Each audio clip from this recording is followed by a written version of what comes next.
Having an enlargement made from a favorite shot is something that many photographers do from time to time. How much do you pay for an 8x10 enlargement? If I quoted you the price of $300, would you be surprised? Well, probably.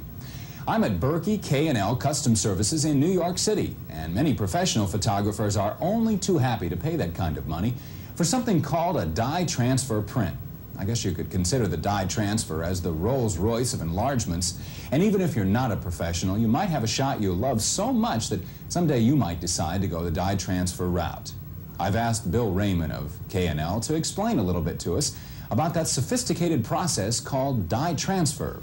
The dye transfer process is similar to graphic arts process that you see in your magazines every day, where we separate the transparency in individual components and produce a final print using 3 dyes instead of 4 printing inks. Okay?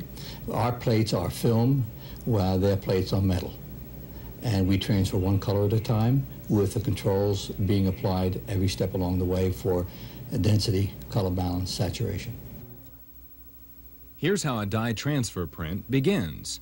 This is the original Transparency, an underwater shot by photographer Doug Faulkner. This happens to be a large format transparency, but the starting point could just as easily have been one of your 35mm slides. The original shot is going to be copied onto 3 sheets of black and white film. 3 separate black and white negatives will be made. Each time the shot is copied, it will be filtered by one of the 3 primary color filters. The 3 separation negatives that result will be used for the next stage of the dye transfer process. This is the matrix enlarging room, and what we have here spread out on the light box are the 3 negatives, the green filter negative, the blue filter negative, and the red filter negative, which has been placed in the carrier and to be inserted in the enlarger. Under darkroom conditions, the matrix film is placed on the table and exposed from the negative to the positive, developed, and then inserted into the dye for transferring. You can begin to see why the dye transfer process is so complex and expensive. We started with our original color slide, and from that we made 3 separation negatives, 1 for each primary color. Then we printed each of the 3 separation negatives onto special matrix film. It's the matrix film that will actually be used to create our final high-quality dye transfer print.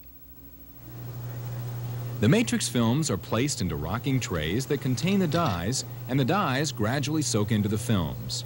Actually, the process is even more complicated than we've been able to show here, with additional steps that allow the lab to more accurately control contrast and color.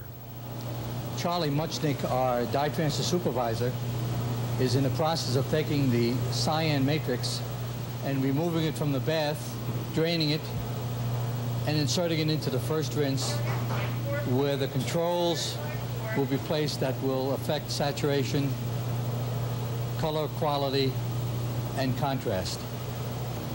At this stage, he takes the paper, dye transfer paper, out of the Mordant solution, lays it on the table, and rolls off the excess Mordant solution with the roller after positioning it against the registration bar.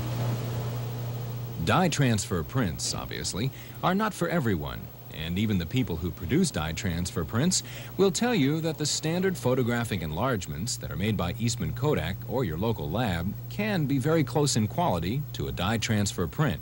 It's the manipulation that's possible with dye transfer that makes them so appealing to professionals. The dye transfer print can be more faithful to the original scene than the transparency from which it was created. And here you see a dye transfer print taking shape before your very eyes. The matrix films are placed in perfect register against the paper and squeegeed so that the dye that has been absorbed by the matrix film is transferred to the paper. The lab now puts together the print, 1 color at a time. We've condensed the process so that you can see the full color print magically appear.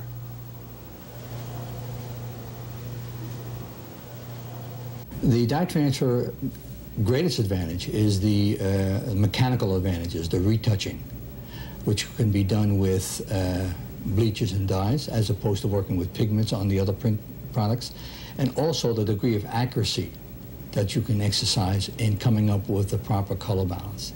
It's the most accurate print process on the market today. Here is the final print coming out of the dryer. Look at that. It's beautiful, Bill. Michael, this is Doug Faulkner, the photographer who took this picture. Hiya, Doug. How you doing? Hi, Michael. How are you doing? Good. Doug, what do you think of this print? Well, as a straight print, I think it's very clean. And that's how a dye transfer print is made. We'll be back in a moment to talk with Doug Faulkner about some of his other dye transfers and about his underwater photography. Please stay with us.